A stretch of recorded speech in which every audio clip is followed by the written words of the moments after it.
Good afternoon, everybody. So I was out here checking out my bike and, I was looking it over. I haven't really got it up on the stand since my last big ride. It needs a bath. It's not too bad, but it could use a little cleaning. And I thought, I'm taking somebody out for a ride tomorrow. We're gonna do a little 2-up ride in the morning, so I want to set the bike up. And I thought, be a good thing to share with everybody on how you set up a Thruxton R for pillion riding, 2-up riding.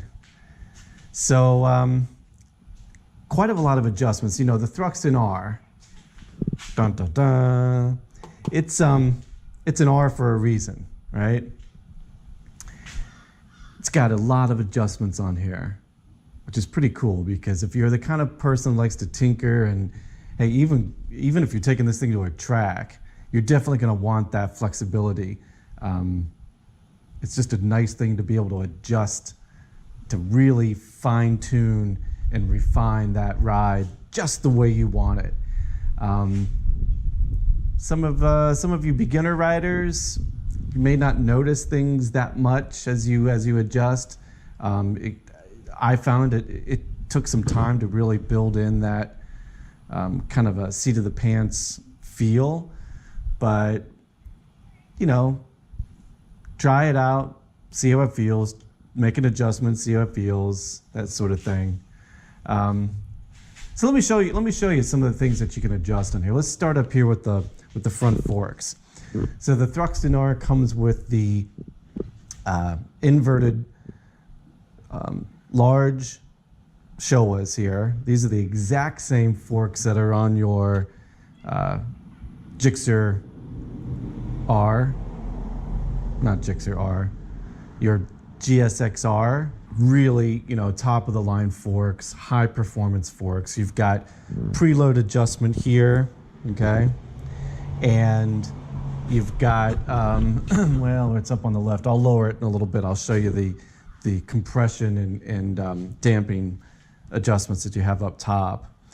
But yeah, fantastic forks, provide a lot of road feedback. 2-disc cross-drilled rotors, 2-piston Brembos on either side that are radial mounted. If you want to learn a little bit about the difference between radial mounted calipers and axial mounted, there's a lot of videos out there that talk about it. Basically, on I don't want to sound elitist here, but on lesser bikes, more standard bikes, you won't have the inverted forks. You'll have a standard fork, and which is opposite of this. So the rod goes on the top, right, and it compresses down from the top. And on this, because it's inverted, they can actually create this, what they refer to as a radial mount, and it provides more rigidity and a stronger braking point, so they can put some real beefy calipers on there.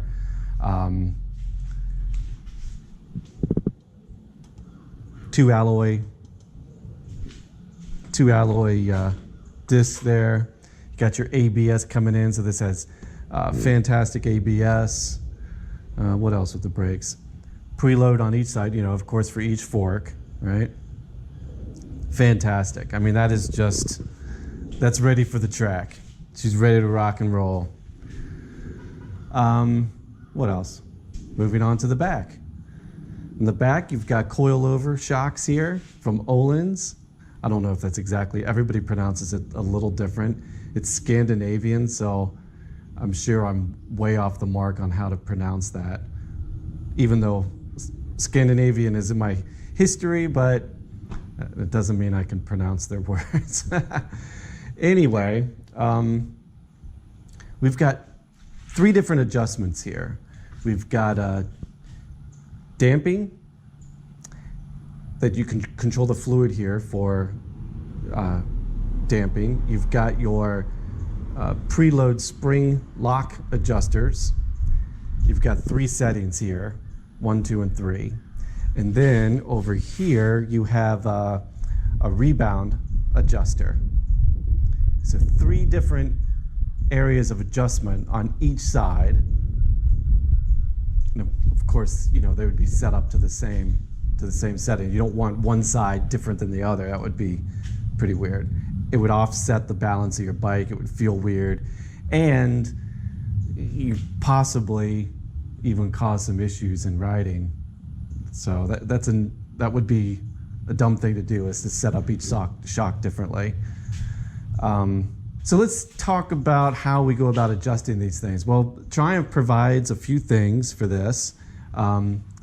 Here's a nifty little feature. Let's pull off this airbox cover here. Just put in with some little pins, pop this off. Come on, let go. There we go. And lo and behold, we have a cool little Allen wrench and Phillips head tool here. Okay, so what that's going to do is allow us to adjust the preload up front. Okay, so that's cool. And then you have a Phillips head here, and just in case you need to, adjust some Phillips head somewhere. That it's not for the spring adjusters, but it's there. They give it to you anyway. So there's that. That's how you do the front preload. It's with that little Allen wrench there. Very simple. So you look in your owner's manual, they'll give you guidelines on exactly how many turns you need for what firmness setting you want to do. And really it's a matter on this. You crank it all the way out anti-clockwise, and then full turns based on the settings that you want to do. Simple as that. Once I lower this down, I'll show you the upper adjustments for compression and rebound. So Triumph itself gives you this nifty little tool pouch here that's small enough to go into your secret compartment. Oh, did I just say secret compartment? I just gave it away. There's a secret little pouch compartment under your seat just for this. I put my registration in there, and I put my spanner tools in here. So this is what they look like. Okay, now these are highly modified. And if you want to do this at home, please be careful, because wrapping tape around something can get very dangerous. No, I'm just kidding, but what I did, hey, Troubadour, why did you wrapping packing tape around your spanner wrenches? That is so dorky. But here's why, to be honest with you. So these two C spanners you need for adjusting this locking ring, okay, for your preload adjustments. And the reason I wrap them in tape is because they scratch the heck out of your shock. And I'm just not to the point right now where I want to go scratching up my Thruxton. So the tape helps. It helps so that you don't have metal on metal, okay? And that's the reason why. I still get scuff marks on there, but no big scratches. It works. Not the prettiest thing. Someday I'll probably buy some better quality, because the other thing with these is it's got a pretty sharp edge on the handles here. There's no real handle. It's just a metal, it's just a simple road tool, right? So if you're out at the track or off on the road and you want to adjust, or, pick up your girlfriend or something, you can quickly pull out your C-spanners, pop it into the third setting that they recommend for pillion riding, and off you go, right? So what I do is I just put on a pair of gloves, and it helps take that edge off, because right here, my gosh, that's like a knife. I mean, it is literally sharp, and it takes quite a bit of force to pop this guy into the next setting. So well, here, let me show you how to do that. Let me put on my gloves here. One glove, two glove. Okay, let's try this here. So what we're gonna do is we're gonna set this guy up. Let's just say I'm taking somebody for a spin. I wanna get a little bit more length on my spring so that it can accommodate the more weight that we have up here and make for a little bit better ride. It's not that setting one can't accommodate the weight, of course, but what you wanna do is get this extra room in here, spread that spring out a little bit, and you get a better cushion of a ride for that extra person that's on there, okay? It's about ride quality for that. So let me the problem with the tape is that it kind of pushes your wrench apart, but let's see here now. And they kind of pop out a little bit. See, like that, you gotta hold them in.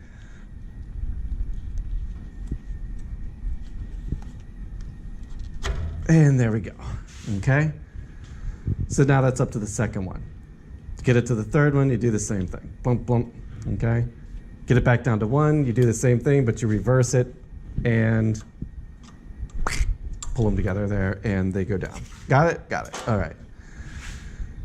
So this is very simple too. You've got a hard and a soft setting, okay, for your damping. You just, again, just like the front, refer to your owner's manual. You want to go on this one, it's 8 clicks for standard solo riding for a stiff, which I prefer, you know, a stiffer. I don't want it bouncing around too much. So I'm going to take it all the way in, clockwise, till it won't go. That's the stiffest setting, okay? Now we're going to back it out, 8 clicks. 1, 2, 3, 4, 5, 6, 7, 8. There, done, set up. Simple as that. The cool thing about that too is that that's within hand's reach. So if you're on some really smooth roads and you're having a fun time and want to stiffen that rear end up a little bit, you can literally just reach down here, bam, bam, you know, give it another 2 or 3 clicks and off you go. Then maybe at a stoplight or a rest area, put it back to the comfort mode. And this one is the same way. You've got clicks on it, okay? So you do it all the way out, and then you check the owner's manual on how many clicks you want to, you know, what firmness you want to set it up, count those clicks, and you're good to go. Of course, in order to take somebody for a ride on here, you have to have foot pegs. Now, these foot pegs don't come with the Thruxton. You have to get them afterwards. Well, I mean, you could have a dealership install them when you buy it, but what I'm saying is they're not standard equipment, so you have to get them yourself afterwards. And they literally take about 2 minutes per side to install. Really, I mean, just pop that pin through there and put the little cotter on there and you're good to go. Unfortunately, it took me about 2 hours to install because you've got this little bearing here, right, that locks it up. If you drop that guy, that is a heavy little ball bearing and it rolls forever. I was on my hands and knees for 2 hours looking for that darn thing. So a 2-minute job turned into 2 hours just because I dropped that ball bearing. And don't make the same mistake I did. You can thank me later, okay? So anyway, rear pegs installed, adjust your springs. You don't have to, the owner's manual, Triumph, says you don't have to adjust the forks for 2-up riding. That is really more for road conditions and specifically track riding. It comes from the factory with a nice firm solo setup. I haven't found that I've needed to deviate from that in regular street riding. I've messed with it just to see if I could feel the difference, and it is amazing what a couple of turns will do, but I just set it up to the factory recommendation and leave it at that. I do adjust the rears from time to time based on the roads I'm on, and especially if I'm 2 up or not. This makes a big difference here. What else is there? You take off the seat here. Grab the key. So, seat locks. That way you can put stuff in the secret compartment and lock it in there. Nobody's gonna mess with it. So we'll pop the seat off here. And under the seat, I'll show you the secret compartment. We'll pop this up, pop these two little tabs out, and whammo bambo, there it is. You know, it's not enough to put too much stuff, but maybe a few tools. I've got this, I've got my registration in there, and I keep my spanner wrenches in there. Let's go back over here so that the sun isn't killing the camera. This is a cool little trick too. Get yourself a really inexpensive, matter of fact, this was free from the Tampa dealership here in Tampa, from the Tampa Triumph dealership. And it's just a simple, cheap little backpack. But look at it. It folds up.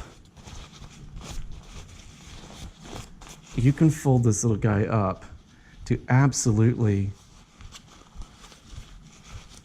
nothing. But yet, if you need to carry something that you weren't expecting, this thing will carry, you know, quite a bit.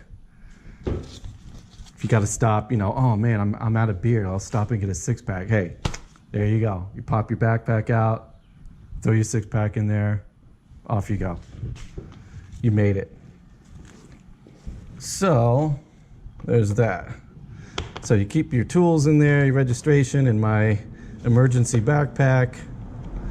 In case I'm running out of beer, I need to stop. There.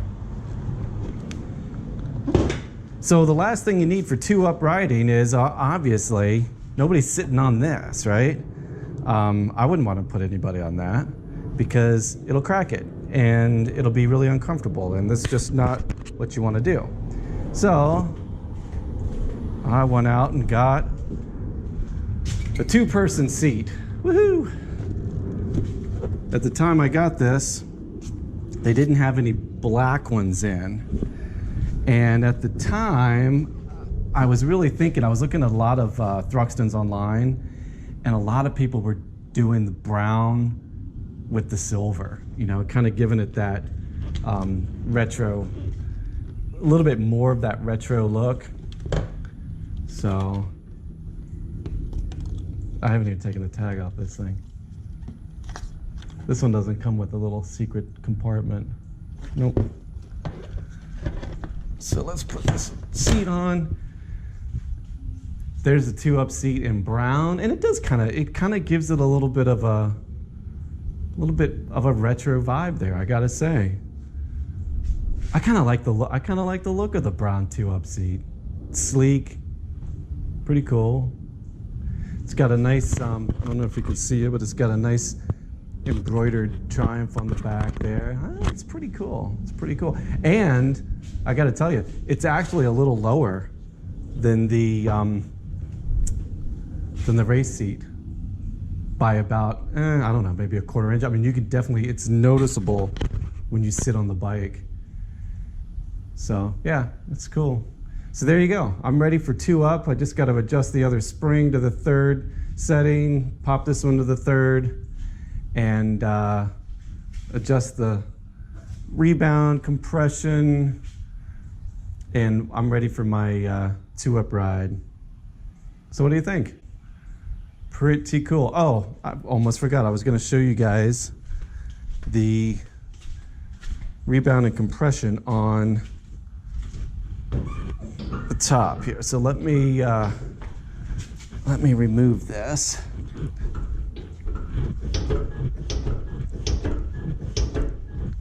We'll lower her down.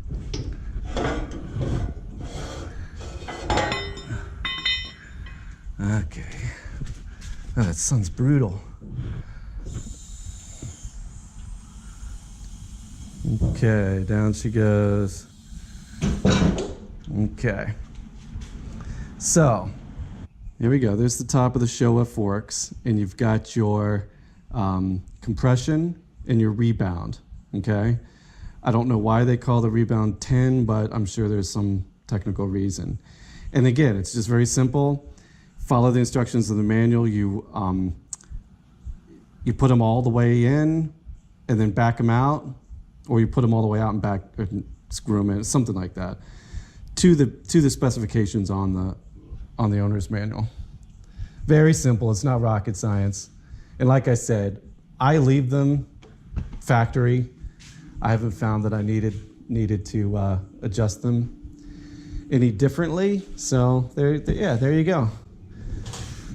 You guys see my, I've added a new phone holder here.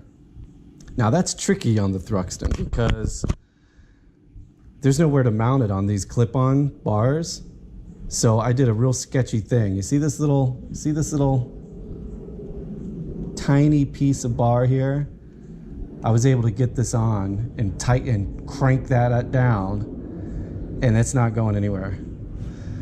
So I was really lucky I was able to just barely get that on there. And I know it's a little sketchy, but I've put 200 miles.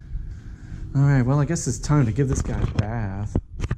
But anyway, that's it for now. And hope you guys found this interesting. You see all the adjustments on the Thruxton R, and that's why they call it the R, right? Because they give you all those hypo parts. So, okay, well, leave a like and come back for another video on the two-wheel Troubadour. See you guys.